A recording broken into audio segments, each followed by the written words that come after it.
Anton has it easy, actually. He's coming up a little bit later, and I'm just warming you up. So I'm just the warm-up act just before the real show.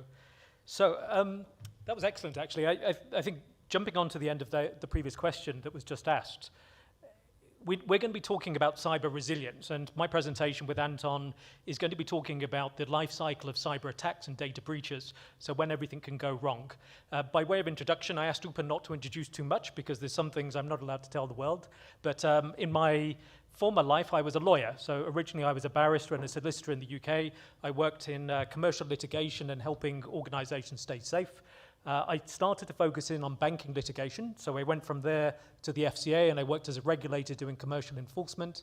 But in my spare time, I was a hacker. So when I would go home, I would hack and break into all of the businesses that really I was actually meant to be protecting and supporting. So I wore quite a few different hats as I would go through the day.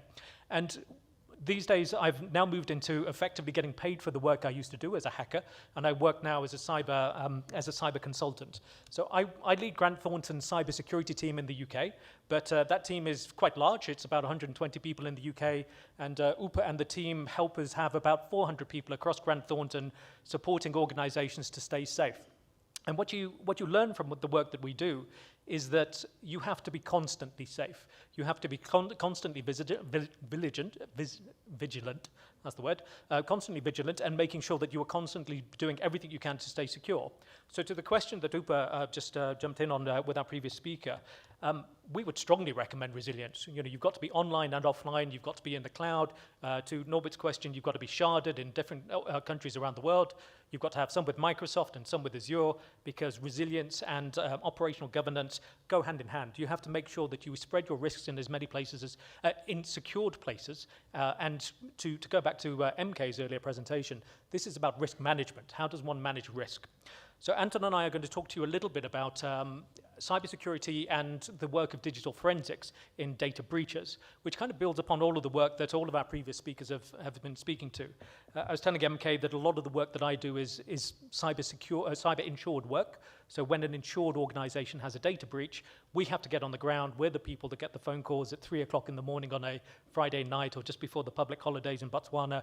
We're the people that get on the ground, and we have to fly in, literally fly in, and get on the ground anywhere in the world and do the containment and the breach response and the investigation and deal with all of the different circumstances of that. And I think this goes to the previous, one of our previous speakers, Doctor was saying that prevention is better than cure. My starting slide today is talking about security, so it's talking about preventing those breaches and being secure. The reason for this is actually just a warm-up act, because if you look at the end of the agenda, a little bit later in the day, I'm going to be running a cyber war game. So I'm going to be shouting at you all quite aggressively, and I'm going to be picking on you, and I'm going to be asking you quite naughty questions. So this is really just the warm-up. This is the professor giving you the education, although I'm no professor, and I'm going to tell you a little bit about some of the hints and tips that we hope that you will use a little bit later in the war game, or God forbid if it really happens, in a real cyber attack. So on the screen you can see my opening perspective is a good defense is the best offense. You have to be prepared, and you have to be thinking about resilience from many different places. Go through this, and the slides will be available to you, but go through it in your own time. But this is just one perspective of how we look at your cyber governance. And you are thinking about identification of your risks. You're talking about protecting those risks, detecting problems when the bad guys are, as Kuda was saying, sitting inside your organization and identifying the potential vulnerabilities, how we go about responding to those breaches and recovering from those breaches as well. MK obviously works in the insured space. We are finding now that one of the very first things that a bad guy will do when they break into your business is look for your insurance policy. So they will break into your business, and they will roam around your OneDrive and look around all of your emails, and they will find out how much are you paying MK and the wonderful team over at Allianz for your very good value cyber insurance portfolio. And then they will say, okay, you've got £1 million worth of cover for your cyber breaches. And then they will set the ransom at 950,000. And they will say, MK doesn't mind, it's not breaching our policy coverage. They already know your business better than you do. They know where your crown jewels are. They will break in, and they will be very proactive. And that's why we need to think about how we can be very resilient and make sure that we are ahead of the curve when we're thinking about what the bad guys get up to. But can I get a mic, if you've got one? So this is a slide just telling you a little bit about what I was summarizing there. But hopefully, does anybody speak Dutch? I was told that you don't speak Dutch, but you speak Afrikaans. So, apologies, but I only had 5 minutes to do this, so hopefully if this works. Des, is it possible to get the sound on the slide?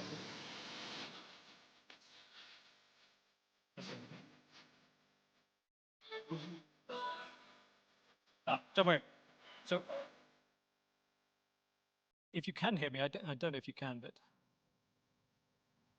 don't worry. Okay, so this is me speaking Dutch, and I don't speak Dutch. So this is me speaking Dutch, and I cloned my voice in 5 minutes. So I was sitting over there, I recorded myself, I cloned my voice, and in 5 minutes I was able to clone myself speaking Dutch. And we were talking a little bit earlier about the case study for the case study actually was Arup that got attacked for the £20 million. So their CFO had something like this. He was having a Teams call with several of his colleagues around the world, and the CFO was told, you have to transfer $20 million from our normal bank account into this new bank account, and he was speaking with his opposite numbers. So he was having a live conversation backwards and forwards with people inside his business that he knew well, and it turned out that actually he wasn't, and the people he was actually speaking to were deep-faked, so they were cloned. So if you can watch this, and I don't know if the volume would work, but this has me speaking in French, it has me speaking in Mandarin, it has me speaking in Dutch, and also Ukrainian. And again, I don't speak any of those, but I can't tell that this is not me speaking. So when you watch it, it only takes you 5 minutes. I will tell you how to do this if you ever want to defraud £20 million out of your companies, but it's extremely easy to do. And so I had a question. Desiree's going to hate me, but I changed all my slides at the last minute. But Coquette, so do you know what blood type you are? Do you want to tell us? You don't have to tell us, but would you tell us?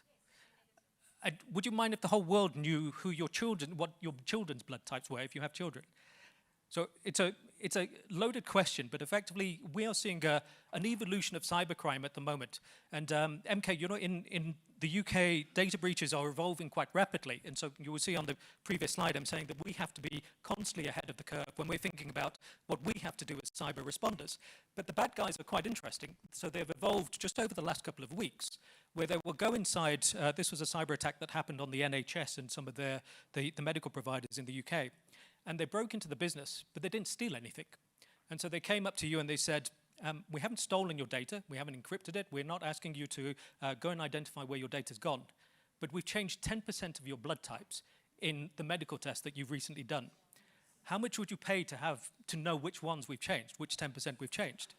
And it's an interesting question, right? You know, they've obviously had their hands on your data, they played around with your environment, they know what you've got, but then they've gone in, they don't even need to steal it anymore, they don't need to encrypt it, they just need to modify a little bit of it. And the question then becomes, can you run your hospital? Can you now do blood transfusions? What is the liability if you potentially give somebody the wrong blood type? But they know your children's blood type, they know what kind of medical conditions you have, they know where you live, they know your insurance policy coverage, and this is evolving quite rapidly. It's quite an interesting time. So these are some statistics just from South Africa. These are the most recent statistics I could find from the South African National CERT, the Cybersecurity Incident Response Team in South Africa. But I think these are problems that we were discussing with our own team, in fact, that it's very difficult to find the right skill sets in South Africa at the moment, and even more so to retain those skills, to make sure that they stay inside your team and they develop the intellectual curiosity and the permanence to continue to develop cyber resilience inside your business. So the statistics, I'm teaching you what you should already know, this is your country, but they were saying that 57% of organizations said that they can't identify people with the right skills to keep them secure. 49% of organizations said that they don't have internal security, they don't feel confident that they have enough security, and they continue to be very concerned about the lack of awareness of cybersecurity as a problem. So the surveys speak to where every country is in the world. You know, that question about cyber, cloud and physical online security, again, what we find when we are suffering through a data breach, when we're helping our clients through a data breach, is again, one of the first targets that the client is going to go after, the attackers are going to go after, is your backups. Because they know that if you have backups, then you're not really going to pay a ransom. You can't really be blackmailed, you can't really be bribed, you've got operational resilience, it'll take you a couple of weeks to get back online, but you've got backups. So wipe everything and then get back online again very quickly. Desiree's going to hate me, but MK was presenting, and I had to very quickly update my slides because I normally quote the 2023 version, but the Allianz Risk Barometer is the best document you can get your hands on. If you're trying to get funding, Norbert, you're trying to get extra funding, Norbert's disappeared, but if you're trying to get funding inside your organization, the Allianz Risk Barometer says that cybersecurity is the #1 international risk that any business suffers. Now, that's any business. Cybersecurity should be your #1 risk. And why is that? Can I ask you what you do? I'm a Distributor, right? So third-party supply chain issues, perhaps? Say yes, say yes. So he has third-party supply chain issues. So when we break into his business and we steal his client book, you're going to get business interruption. So if I stop you being able to send emails, or if I reach out to your customers before you do, then you're going to suffer business interruption. But business interruption is #2, and cyber incidents are #1. But I think a couple of years ago, MK used to have, Allianz had them basically first equal. Cybersecurity breaches are basically business interruption breaches, and business interruption breaches are invariably caused by cyber incidents. So generally, these things are tied together. And what we're advising, what you really need to do when you're thinking about, it's going to happen. Everybody talks about this obvious thing, but it's an inevitable thing that you're going to suffer a cyber attack. This is the tool you should take back to your governance and say, this is going to happen to your business. This is going to happen to your country. This is going to happen to the people that work that live and operate in your state. How are you going to make sure that those businesses can continue to operate? And it's risk management and risk mitigation, making sure that you can identify the risks and then think about the best ways to deal with those in the future. I think we're all presenters here. We're going to bore you to death with too many slides, but hopefully this is just a summary of what we're going to talk about in the cyber war game a little bit later, that business interruption costs you a lot of money. The evolving evolving landscape of cyber is that the bad guys are much better than we are. Kudo's demonstrated effectively no-code cyber attacks. So I can clone my voice, I can clone my emails, I can clone your tone, your intonation, I can identify vulnerabilities inside this business and all of your businesses for free. So we can go online, we can use ChatGPT to ask me, you can ask ChatGPT, can you help me write a potential kind of minimum code vulnerability to break into your business? And if I wanted to break into your business, it goes around, it looks around and it says, this is the kind of environment you've got, these are your suppliers, you work with Cybereason, this is what an email from Cybereason would look like, and then it can embed a piece of malware for free. My grandmother could do that with zero intelligence, effectively, just by using something like ChatGPT. So the environment that we're dealing with is evolving rapidly. Ransomware in the UK, it's a thing, but effectively cyber extortion and of course things like romance scams, crypto scams, etc., all go hand in hand because we have really reduced the barriers to entry to commit cybercrime. Again, I used to be a hacker, and they say that the best hackers are the ones who never get caught. Obviously, I was never caught, so I'm a good hacker. But you are obviously thinking about it's getting so easy for the bad guys to break into your business. It is inevitable that they are already inside your business, and you are just not aware of it. With all due respect, you're all great chief security officers, etc. But how do you get through effectively the problem that we heard spoken about a little bit earlier, when you've got too many alerts, when you've got so many potential vulnerabilities, and so many broad attack surfaces to worry about? How do you focus on the ones where the bad guys are actually slowly stealing money from your business? I worked on a cyber incident in Turkey where the bad guys took 2 years to steal $60 million. Now, it was worth spending 2 years to do it. You probably wouldn't need to work again after 60 million. And it was an insured incident, and the insurers paid out. I don't think they should have done, because we think that there was great culpability inside the organization, because to Norbert's question earlier, that organization was not cyber resilient. And if your house is made out of leaves and twigs, I really shouldn't sell you fire insurance. But that's the kind of organization this national bank in Turkey looked like. You should be more resilient. That's your obligation. But once you're resilient, there are good ways to think about being better and more able to recover from a potential cyber incident. You'll see on the right here, I've mentioned as well the brand impact. I think we've mentioned that in my slightly earlier slides, some of the most important things that are going to happen to your business are actually invisible. So your brand damage, your operational impact, and the loss of trust are really critical. Again, when you're flying in an aeroplane, would you fly with an airline that lands safely 90% of the time? What do you think? Would you fly with that? Would you take a chance and say, there's a 10% chance that my flight might not land? Probably not. And would you bank with a bank that has lost all of your data previously? If they advertise in the newspaper that they've lost your confidential information, your financial records, all of your money has potentially been stolen, would you want to continue to bank with that business? So brand impacts continue to evolve. Now, these are South African statistics. I got these out just yesterday, but this is talking about the cyber posture effectively in South Africa and saying that we have issues to deal with. You know, the big points in the blue boxes are probably the major ones, but education in South Africa is critical to make sure that we are on top of the cyber resilience problem. So making sure that those outside and inside our businesses understand that cybersecurity is a critical aspect of operational governance and operational resilience is critical to make sure that we can continue to train and educate people and also make them conscious of things like romance scams, potentially clicking on links that they shouldn't have done, all of those types of things. Actually, I think that's awful, and there are standards and there is education, which I'm not meant to quote, that shows that when you tell your staff, please don't click on this PDF that you received because it might be a piece of malware, why would they not do that? You know, I do that every single day. It's not really my job to be thinking this might be a piece of malware. Education is actually an extremely poor way to make sure that people get more cyber resilient, but it's the least thing we can do, right? We have to tell people, educate yourselves, be aware of the fact that there are scams online.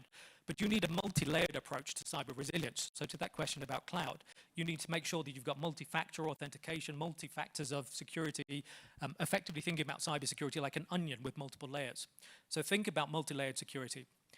Backups and resilience. Make sure that you've got the ability to be able to recover quickly because it significantly reduces the negotiating posture of attackers when they try and break into your business. If they've stolen your data, then you need to be able to say to them, well, actually, I don't need to pay your money. I don't need to pay a ransom because actually I can get back online fairly quickly. Fairly quickly is important.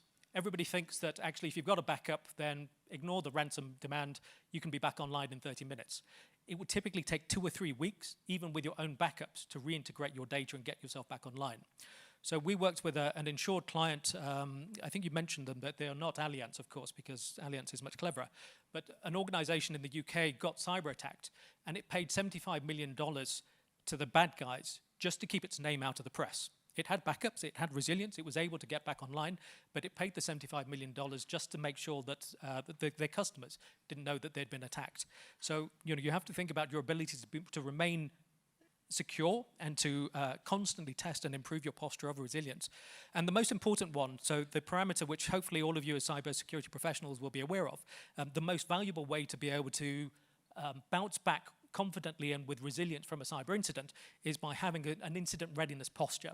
So have a plan, have a team, test both, make sure you've got a lawyer at the end of the phone, have your communication plans in place. These are all hints. I hope you're all writing these down because these are all critical for the war game a little bit later. But there is a military concept, and I'm the least military person you'll ever meet. But there is a saying in the military that says, you sweat more in practice, you bleed less in battle. It is critical that you test these things in peacetime today, and you think about these things so that you can be more resilient and you can have a more ready posture to be able to bounce forward. Some of you will know NIST. I think it was mentioned a little bit earlier, so the National Institute of Security and Technology. It's a standard that we follow in data breaches, amongst many others, but it's quite a simple concept, even if you don't know anything about NIST. And I'm building us up for Anton in about 4 minutes or 2 minutes. NIST says that you should think about the 4 stages of a cyber incident. And these are not linear stages, this is a circle. So you should prepare and understand your cyber resilience environment. You should be able to detect problems as they turn up, whatever they might well be, firewalls, alerting systems, AI, whatever you might well have in the system. If and when you have a data breach, what Anton is going to talk about is containment, eradication, and recovery. That's the hardest part. It shouldn't really be a single phase, but bouncing back as quickly as possible. And then post-incident activity. So effectively root cause analysis, what caused the breach, where was the vulnerability, was somebody able to guess my passwords, did I have multi-layered authentication inside my business? So the 4th stage should go all the way back to the 1st, and you should be continuously evolving and improving your security posture. So that's the simple version, and the grown-up version should look something a little bit more like this. So again, you can glance at these or you can get the slides, but thinking about pre-incident risk, a risk matrix. You know, so you're thinking about the likelihood of an incident. An asteroid falling out of the sky would have a very big impact, literally and figuratively, but the likelihood of it happening is quite low. So you're going to do effectively your RAG, your red, amber, green risk matrix, and think about what is likely to happen and what is worth investing in. Thinking about incident preparedness, making sure you've got a plan, understand what you do. those minutes that you lose while you are thinking about who should I call, what's Norbert's telephone number, oh, he's currently in Pretoria, I can't get in touch with him because he's at the beach or something. You are thinking, what is my resilience posture to be able to bounce back from these? And test those things. Communication plans. When your email system goes offline, how are you going to tell everybody not to come into work? Because there's no point coming into work. If your email communication system is offline, how do you communicate? All of those types of resilience and multi-layered resilience is critical. And again, this is stolen from somebody much cleverer than me, but this is an illustration of how you should be thinking about and understanding your current internal security posture. So I don't think it's unfair that this slide is particularly complicated, but it's kind of obvious when you think about it. So starting right at the middle, where is your mission critical assets? If you're a financial operator, or if you're a supplier, if you're a distributor, if you are in manufacturing, where are your critical vulnerabilities and pinch points? Because if you don't know them, you can be guaranteed that your attackers do. Data security, application security, endpoint security, network security, perimeter security, all the way out. This is easy for the attackers. They can get through every bit of this. They are incredibly clever. Notwithstanding I used to be one. They are clever, they've got the time, they've got the resources. You've got things like ransomware as a service and attack as a service. All of that is available. They've got the ability to break through your systems. So you've got to be thinking about how you can be more resilient. You don't really need to glance at all of this. But again, I think we were talking, MK was talking about having a communication team that's available to you. So you will typically, in a crisis response team, have a lawyer, a communication team, you will have an incident management team like Grant Thornton, and you will be sitting obviously with senior stakeholders inside your business to think about how you're going to deal with your real and very live crisis. And questions you're going to need to think about when somebody puts a microphone in front of your chief executive officer's face is, how didn't you know that there was a problem inside your business? And if you did know, how long did you know about it? Why didn't you know that your blood tests weren't encrypted? Why was your data being stored in a cloud that's actually based in Moscow? Those types of questions are extremely awkward, and it's much, much better to be in front of those and think about those. It's very easy to think about those today, but if you think about them when your back is against the wall, you're going to say the wrong things. We had a client that suffered a potential cyber incident, and so they were quite high-profile organization. They immediately, it was a law firm, they immediately reached out to all of their clients and said, hey, we've had a cyber incident, we're just putting you on notice that your data might be insecure. And actually it turned out there was a false alarm. It didn't actually happen, but now they've damaged their reputation in front of all of their clients. Interestingly, and I think there was a question that came up a little bit earlier actually to the panel that was up here. I was going to put my hand up, but that was quite fascinating because that law firm was then being sued by its own customers to pay the ransom. So the law firm wanted the ransom paid so that their data would be kept offline, because the hackers had said that if you don't pay us the ransom, we're going to distribute all your data online, which is a fascinating posture. You know, I think it was similar to the question that was asked. But imagine you being a law firm that is now being sued by its customers to pay a ransom, which is in theory illegal. You're not meant to effectively support a criminal activity like that. In a challenging posture, like we're going to have this afternoon, hint, hint, you've got to think about your emergency response team structure. So we typically advise a gold, silver, and bronze team.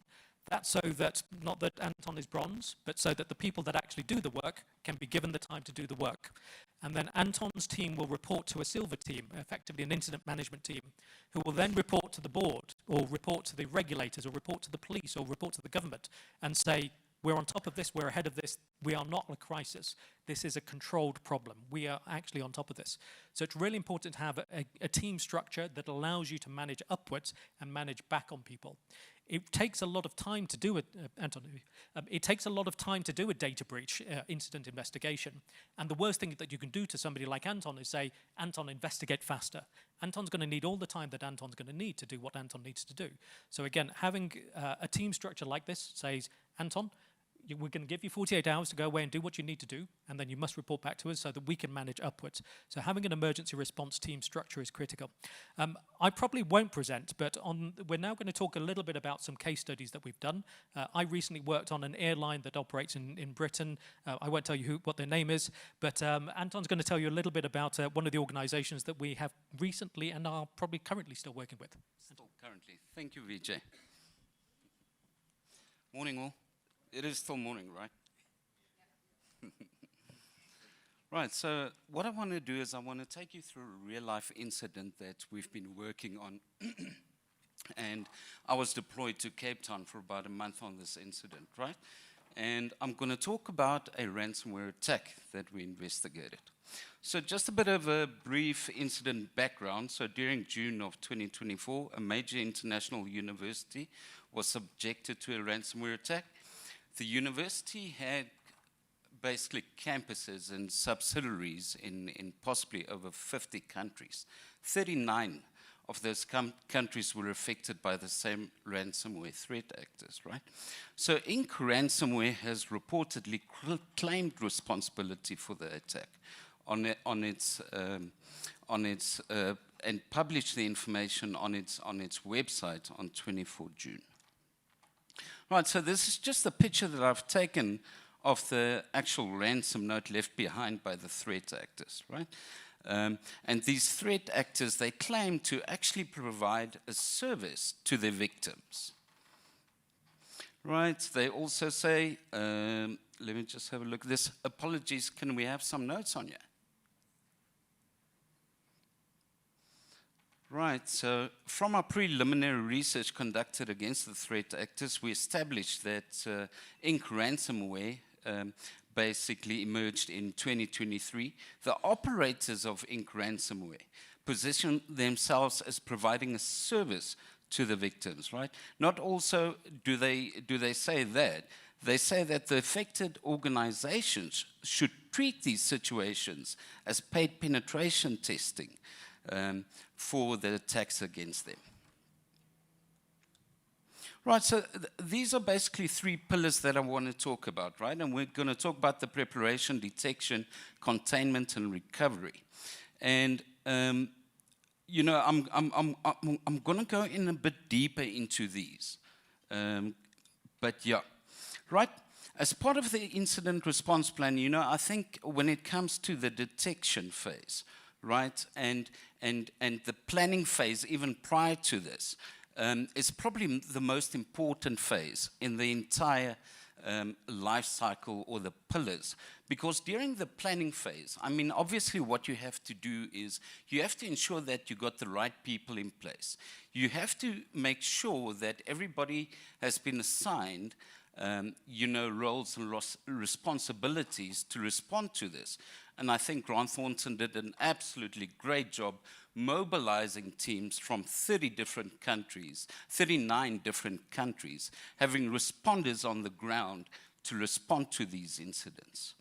Right, so these are actual pictures that I've taken during the response. So if you look, so obviously first part of the plan was to, when you walk into the client's environment, understand the infrastructure, understand the servers, the routing devices, the switches, and so on. And, you know, I was quite shocked when I walked in there, and this was obviously a ransomware attack, to find that the servers are still live, running, network plugs plugged in, and you can see from the light flashing on the network plugs that, you know, it seems to be some type of data being transmitted. So just also bring into some more context into this entire thing was that, look, the university did not manage the server, the infrastructure, the IT support. It was actually done by a local IT service contractor. Right. So as part of the response plan was obviously to ensure that the systems were disconnected. And when I entered to the room, we documented all the inventory, and then we noted that the servers are still running, network points are plugged in, so we had to remove those from the systems. Right. We also noted when we had a look at the servers are quite outdated. There was no patching being done on the servers. There was no real support from the actual service provider at that time. Then I just want to move on to the traditional forensic acquisitions versus the new technology out there. So obviously during this response plan, it is quite important that, you know, time is of the essence here. You do not have the luxury to perform a forensic acquisition over a week or two period. obviously, the operations is down, company is down, we're losing money, you need to get back up there, right? And then, people within the digital forensic space would know your tools like your Windows forensic environment, Paladin, FTK, Encase to do these forensic acquisitions. At the time back then, we resorted to using binary air. So binary air actually only captures the important artifacts to be used for the analysis or the cyber triage. Seeing this as ransomware attack, in any event, things like your servers, your virtual machines, everything's going to be encrypted in any event, which means that information is going to be very little of use to you during that stage. So binary air doesn't only collect the important artifacts during the forensic acquisition, it actually does live triage during the acquisition. And it would store the reports on the destination drive, for further analysis. Right, when we look at the incident response.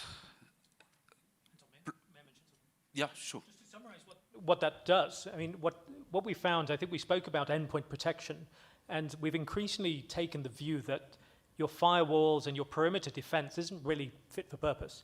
The bad guys are going to find vulnerabilities either in your infrastructure or your technologies. They're going to get inside your system. Endpoint detection and response is increasingly the place to do that.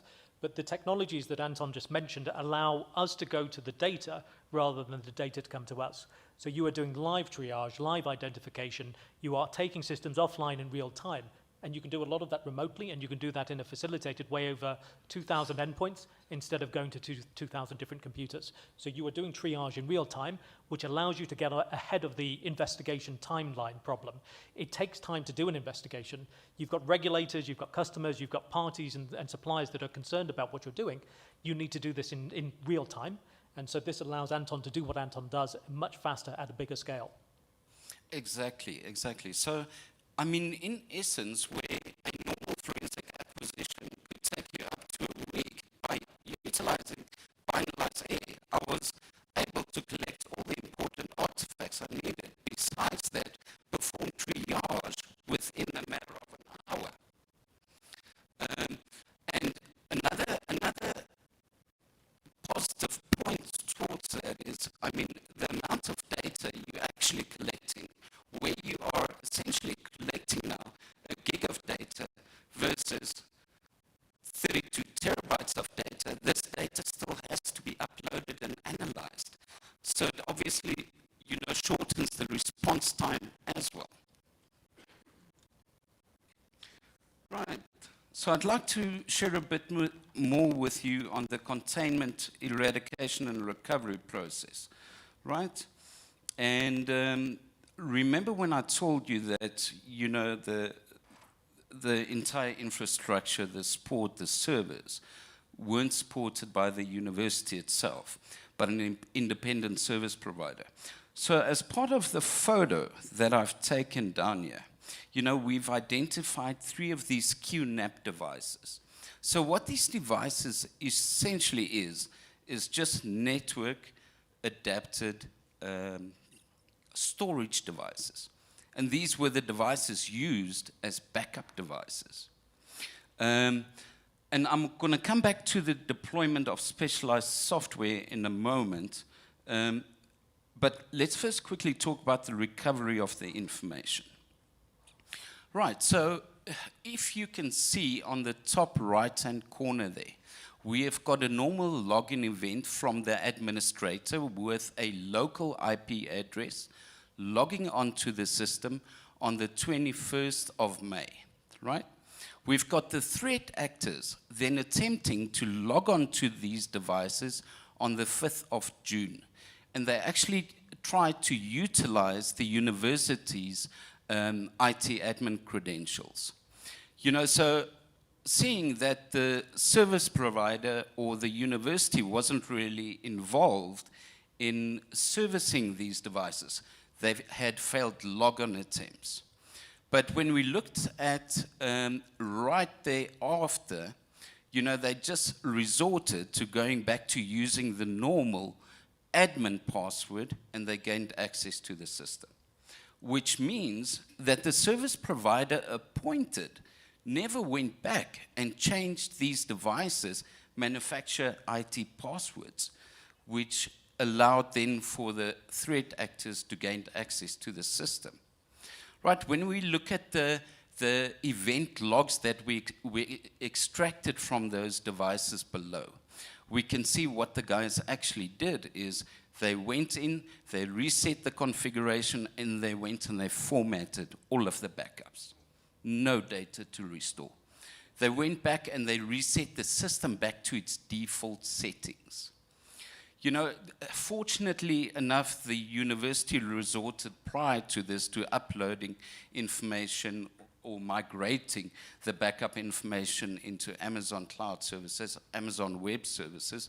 So at least, you know, we were safe from that point of view. Right. So that is just part of the recovery of information from a server point of view. But when we look at, you know, we had a recovery plan for the reinstatement of the laptops, and this is just some technical way that we went about and did this. You know, we first of all ensured that the devices were in isolation mode by utilizing Sophos. The reason is that because you would want to make sure that, you know, if there is any malware present on these devices, it doesn't further spread, right?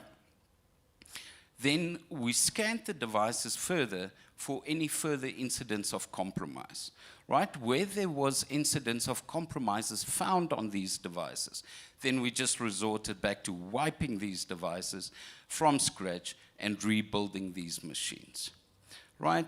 And then obviously, you know, thereafter we went into the deployment of CrowdStrike on the laptops. And this is just for further 24/7 monitoring during the stages when we hand back these devices to the clients or to the users.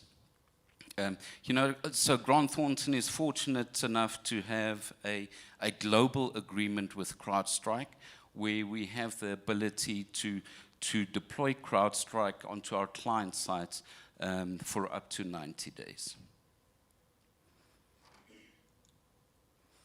Right, as part of, you know, just second last slide, what I want to leave with you, and this during my experience throughout this engagement, you know, we kind of pride ourselves to getting boots on the ground where needed. And Grant Thornton was phenomenal in doing this, especially when you have to look at 39 countries, right? I think another aspect of this entire engagement was, you know, we face the problems and we manage this from an end-to-end process. Further to this, you know, we don't really have any real requirement to outsource. And we tend to think, you know, that makes us more cost effective. As well as during this entire exercise, you know, you can reach out to anybody throughout Grant Thornton globally, which enables us, you know, if you need expert advice in a certain area during your cyber investigation, we do have access to it. And then, I mean, we can basically respond to any cyber situation that we're facing. Thanks. Right, Vijay, over to you again. Thank you. Anton, don't go too far. You might have questions, but how long have we got? Oh, 5 minutes. Okay. So, team, we've heard about the difficulty of conducting a cyber investigation. It's going to take time, it's going to take effort, but I think the technology definitely improves our ability to do what we do faster. At the end of this slide deck, I've got some slides which I'm not necessarily going to talk to, but hopefully if you ask Desiree nicely, we can distribute those potentially before the cyber war game a little bit later. But an irony that we're seeing certainly in the UK is that if you suffer a data breach, which is inevitable, then your ability to be able to respond positively to that inevitability actually increases the value of your business. So it's a bit ironic that you can go through a crisis, But if you can be seen to manage a crisis well, you can come out of the other side actually with an even stronger financial valuation, because the world believes that you're ready and fit for purpose for pretty much any kind of problem.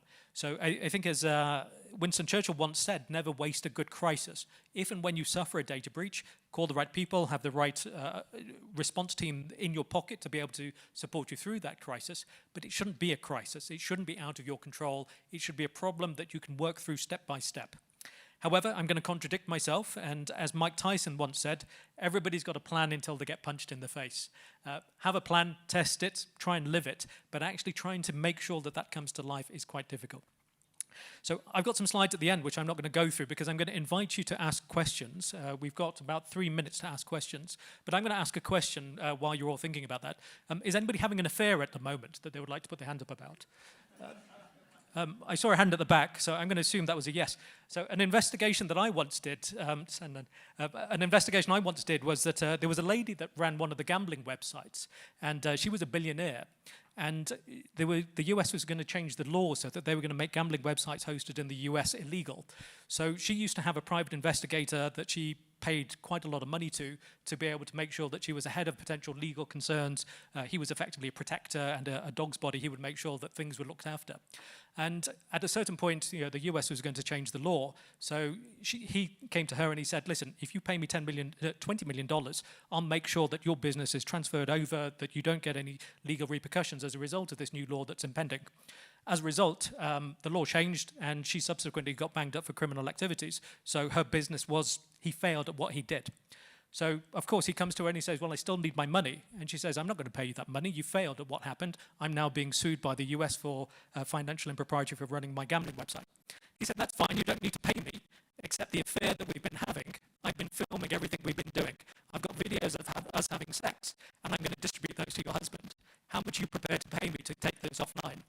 And she paid him a lot of money, quite a few zeros, and my team was required to come inside his business and identify all of the pornography on his computer system. That took a long time. I looked after that personally, frankly. I was very diligent. But we removed all of the pornography from his computer, and we kept her safe. Now, it's a weird kind of problem, but you get a lot of strange problems in digital forensics. Any questions? No, you can't ask that one. Yes, go ahead.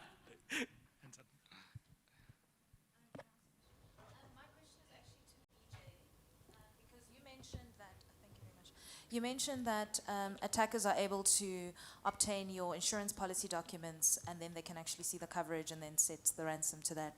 So then my question to you is, where do we then safely store insurance policy documents? And should, for example, legal minds like Lucien and I think about revising the confidentiality clauses to address this? Thanks. It's a really good question. I might invert it because I'm a lawyer and I get paid by the word, but one of my earlier slides said, understand where your crown jewels are. And multi-layered, multi-factor security is really critical. But again, inside most of our businesses, there was a large business, a supermarket chain that operates in the UK, that had a cyber attack in Thailand. And they had 35 servers holding petabytes of data. And the US government, the DOJ, came after them, and we said, look, it's going to take us at least 3 years to figure out what data the bad guys have potentially touched. Just 3 years and £30 million just to identify if the data's been touched. Now, the regulator wasn't happy with that, and they sued them. You can look this up, actually, but it sued them $100 million. Know where your crown jewels are. And if you've got your crown jewels, try and keep them safe. That's why they're your crown jewels. But multi-factor security, authentication is really critical. You shouldn't have anything sitting behind a single form of security. Multi-factor authentication sounds simple. I've repeated it a lot, but it costs you almost nothing, and it significantly reduces the risk. But encryption as well, obviously, is very significant. To turn that around again, if the world finds out that you don't keep your medical data encrypted and secured, you can be fairly confident that POPIA and the ICO and others are going to come down on you extremely hard. Again, I think we spoke about a couple of data breaches and fines recently, but Marriott data breach was very, very much punished in the UK for not having adequate mitigations in place. So what are your mitigations, and would they hold mustard? A single document sitting around anywhere for anybody to find is not fit for purpose. So not a great answer, but the more complicated and the more security layers that you put around the systems, the better.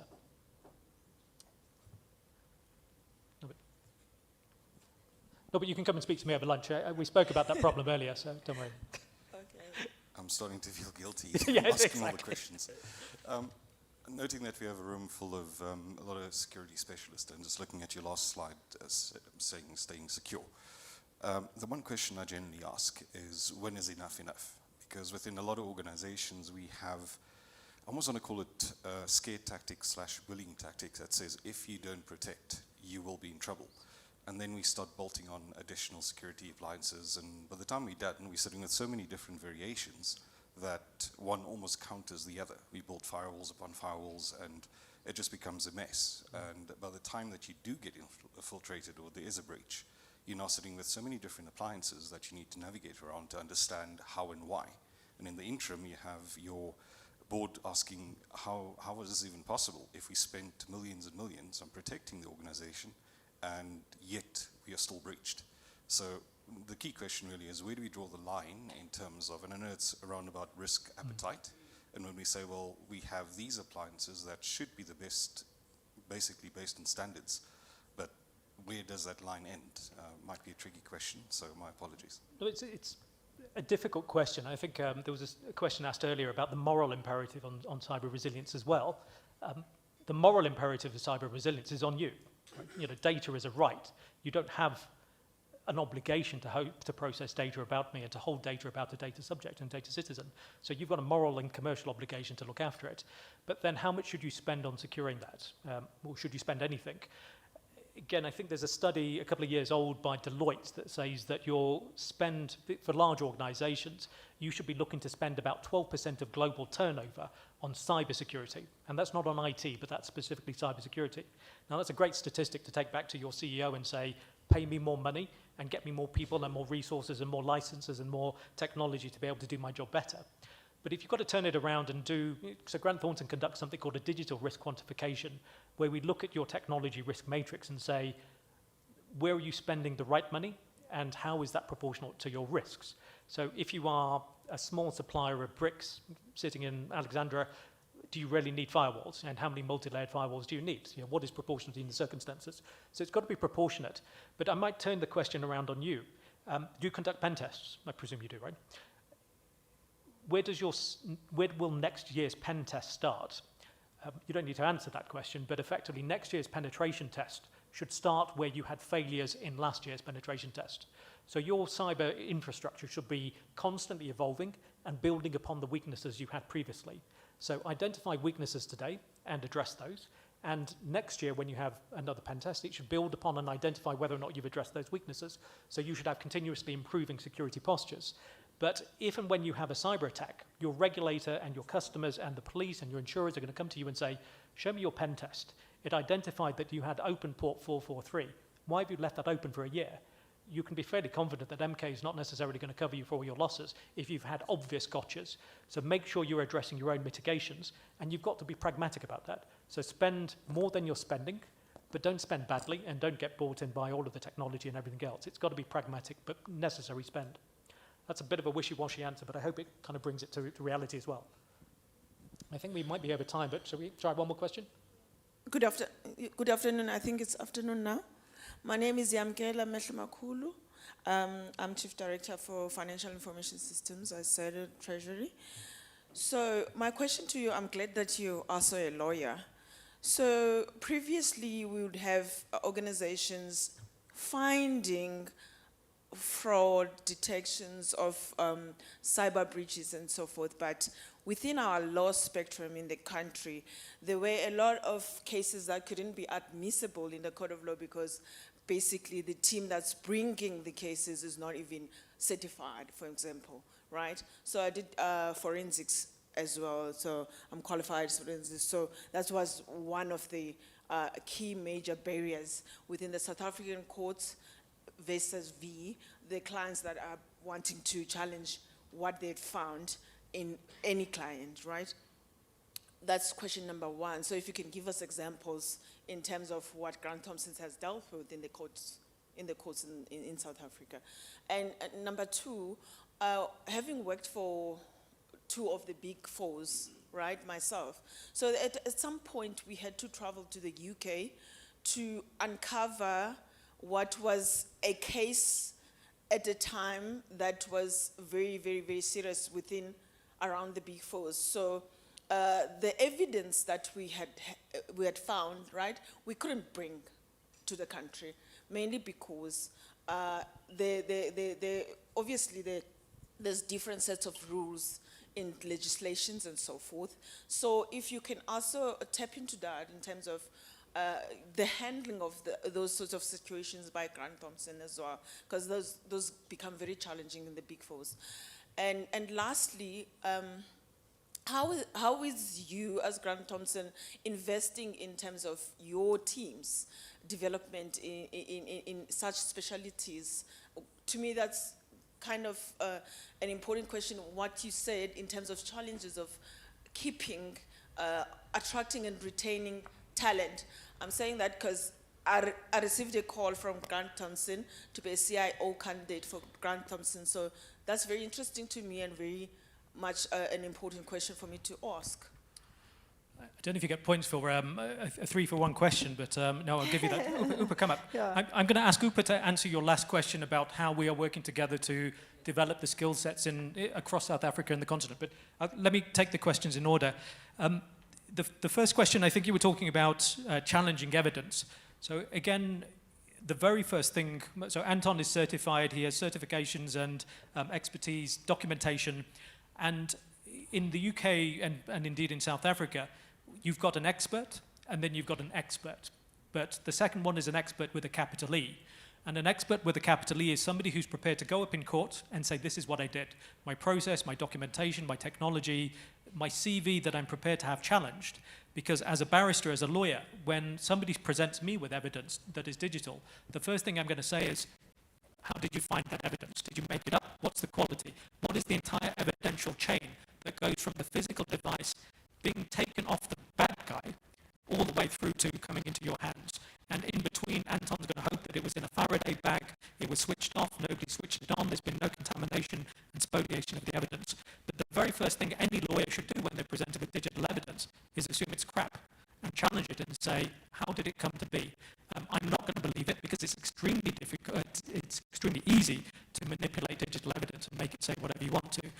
If you want to Google this, I don't know if you follow the news and the gossip, but in the UK, as we speak, I'm involved in the investigation between Colleen Rooney, so something called Wagatha Christie, and 2 footballers' wives accidentally dropping a phone in the ocean and everything else. In that case, right now, again, as we speak, Grant Thornton did the digital forensics for Colleen Rooney, the good guy, the winner, and it is critical to be able to follow every single step of your digital forensic process, because otherwise it's garbage in, garbage out. So we would always challenge the quality of evidence, which means, and it's going to go back to Upert's bit, about how we hire the right people, train the right people, certify the right people, and then document the process from start to finish on everything we do. So you can be challenged literally 10 years later, and you can go back to your evidence notes and say, this is what we did. You mentioned the Big Four, and I think the challenge of South African evidence. Literally 10 years ago, actually, I was in South Africa doing the investigation into KPMG when it had some problems. So you may well have been there at the time if you were at the Big Four. But I had to come in and I had to do digital forensic investigations, gather data, interview individuals, take phones off them, Blackberries at the time, image them and get the data. But if you can't demonstrate the quality of your evidence, it's extremely difficult to make sure that it stands its weight in court. But transferring evidence, I think, was your question across jurisdictions. That's extremely difficult. And I think we were talking about clouds and what we would call data sovereignty. If data belongs in Iran, it is extremely difficult to take financial data out of Iran. So when we have to do an investigation in Iran, we go into Iran, we fly into Iran, we set a room in Iran, and we do everything in Iran. It never goes in a cloud, it never leaves the country. So data sovereignty is something to ask your lawyers, but it's extremely difficult to get around that. We're not going to sneak around it. Grant Thornton follows the rules. I think that hopefully answers the second question, but we might pick it up at lunch. But I might go to Anton and Upa just very quickly just to talk about certification and how we are retaining skills. So look, I think it's really, really important. Technology advances all the time, right? And it doesn't help you being certified today, because tomorrow you're not going to be of any use. So continuous education into the process is absolutely key. As technology advances, you need to advance yourself along with it. So it's important to understand your chain of custody process during any digital forensic evidence. The process that you undertook, to extract that evidence, the analysis that you performed. And, you know, in addition to all of this, yes, you need to understand your obviously your data transfer, who's going to be the responder or the processor of this evidence. You know, so at Grant Thornton, I believe we probably do have an inter-member firm agreement when it comes to those sorts of scenarios, right? But yeah, Opa, over to you. Yes, I think it's quite a loaded question and there's quite a lot we can say, but let me just summarize quickly. We are a training institution as a firm. We take students directly from university. What we've done beyond taking, you know, accounting students is now to look at other fields. I advise on a particular university advisory board on the technical degrees, your BScs, etc. And that becomes a source or a supplier into our trainee program. We run traineeships even in cybersecurity. We run traineeships now in data and also forensics. We realize that you can't just hire a person for forensics in the traditional way. You can't just hire an accountant for accounting work. Technology cuts across. Even those students, accounting students, are now embedding technology. I think the PSYCA program embeds technology in that academic program. So we are running traineeships. We are also trying now to unify our programs across Africa because we've realized that we can't just rely on South Africa. In addition to that, that's why I was in the UK recently, and Vijay is here in the country. We're looking at ways in which we can work across the board at a global level, inclusive of the infrastructure that we have, your SOCs, etc.